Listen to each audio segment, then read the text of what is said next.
ঘরোয়া রান্নার রেসিপিতে সকলকে জানাই স্বাগত। সকলে নিশ্চয়ই ভালো আছেন, সুস্থ আছেন। আজ আমি ঢ্যাঁড়সের রেসিপি নিয়ে চলে এসেছি।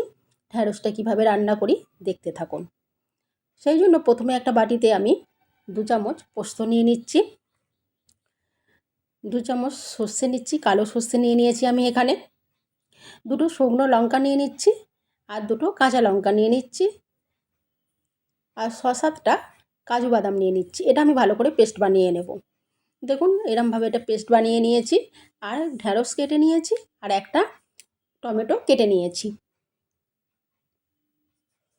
কড়াটা বসিয়ে দিয়েছি, গরম হয়ে গেছে। আমি এখানে 3 চামচের মতো সর্ষের তেল দিয়ে দিচ্ছি। সর্ষের তেলটা গরম হয়ে গেছে, এতে আমি অল্প পরিমাণ হলুদ গুঁড়ো দিয়ে দিচ্ছি।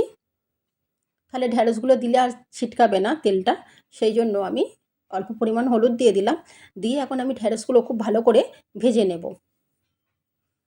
ঢ্যাঁড়সগুলো যতক্ষণ না লাল লাল করে ভালো করে একটু ভাজা হচ্ছে, ততক্ষণ আমি এটা ভাজতে থাকবো। ঢ্যাঁড়সের যে কাঁচা গন্ধটা আছে চলে যাবে, আর রান্নাটা বেশি টেস্টি হবে একটু ঢ্যাঁড়সটা ভেজে নিলে। অল্প পরিমাণ লবণ দিয়ে দিলাম, দিয়ে ঢ্যাঁড়সটা এখন ভাজতে থাকবো। এবার একটু চাপা দিয়ে দেবো লো ফ্লেমে রেখে, তাহলে ঢ্যাঁড়সটা সেদ্ধও হয়ে যাবে। আর এইভাবেই মাঝে মাঝে চাপা দিয়ে রেখে রেখে ভেজে নিলে সেদ্ধও হয়ে যাবে, আর ভালো করে ভাজাটাও হবে। রান্নাটা করতে আর বেশি দেরি হবে না যদি এইভাবে সেদ্ধ করে নিই ভেজে ভেজে।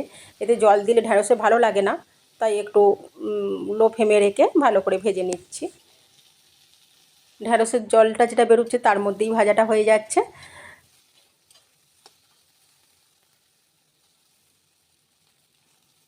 দেখুন বেশ গায়ে ব্রাউন কালার এসে গেছে, ঢ্যাঁড়সগুলোও সেদ্ধ হয়ে গেছে। এই পর্যায়ে আমি ঢ্যাঁড়সগুলো তুলে নিচ্ছি। ঢ্যাঁড়স একটা উপকারী সবজি, সকলেরই খাওয়া খুব ভালোই গরমে। আর রোজ তো একরকম রান্না করলে ভালো লাগে না, তাই আমি আজকে নিরামিষ রান্না করে দেখাচ্ছি। এইভাবে একদিন নিরামিষ রান্না করে খাবেন, খুব ভালো লাগবে। আমি এখন কড়ার মধ্যে আরও 1 চামচ সর্ষের তেল দিয়ে দিচ্ছি, 1/2 চামচ কালো জিরে, আর একটা শুকনো লঙ্কা ফোড়ন দিয়ে দিচ্ছি।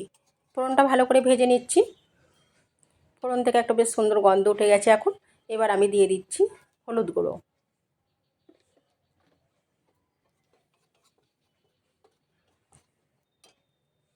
যে টমেটোটা কেটে রেখেছিলাম সেটাও দিয়ে দিচ্ছি আমি।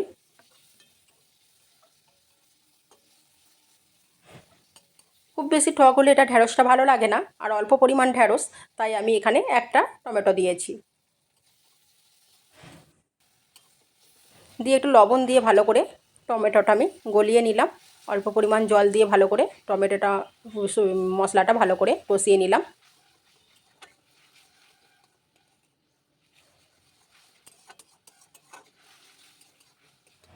এবার আমি ঢ্যাঁড়সগুলো এর মধ্যে দিয়ে দেব।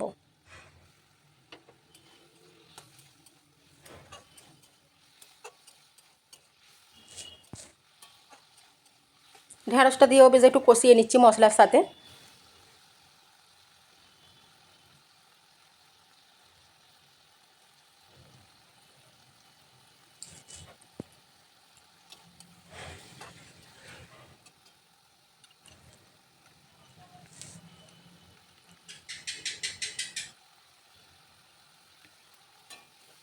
ঢ্যাঁড়সটা বেশ ভালো করে এখন কষানো হয়ে গেছে। আমি যে মশলাটা বেটে রেখেছিলাম সেই মশলাটা এবার আমি দিয়ে দিলাম। সর্ষে, পোস্ত, কাঁচা লঙ্কা, শুকনো লঙ্কা, কাজু যে পেস্টটা বানিয়ে রেখেছিলাম সেটা আমি দিয়ে দিলাম। এতে আর কোনো কিছু মশলা লাগবে না, শুধু এই মশলাটাই দিতে হবে। যদি আপনারা ঘন ঘন খেতে ভালোবাসেন, মানে এরকম শুকনো শুকনো, তাহলে এখন নামিয়ে নিতে পারেন। আমি এতে একটু এখন গরম জল দিয়ে দেবো, কেন এতটা শুকনো রাখবো না, আমি একটু গেবি গেবি রাখবো আজকে। রান্নাটা আমার হয়েই গেছে, আমি নামিয়ে নেব। আর আমি বান্নাটার মধ্যেই লবণ দিয়ে দিয়েছিলাম। সর্ষে বাটার সময় আমি লবণ দিয়ে দিয়েছিলাম। সর্ষে বাটার সময় একটু লবণ দিয়ে দেবেন, দেখবেন আর তেঁতো লাগবে না। আমার তরকারিটা হয়ে গেছে, ঢেলে নিলাম। দেখুন ঢ্যাঁড়সের নিরামিষ তরকারিটা ঠিক এইরকম দেখতে হয়েছে। একবার এইভাবে বানিয়ে খাবেন, খুব ভালো লাগবে। যদি ভালো লাগে প্লিজ একটা সাবস্ক্রাইব করে দেবেন। ভালো থাকবেন, সুস্থ থাকবেন, সাবধানে থাকবেন।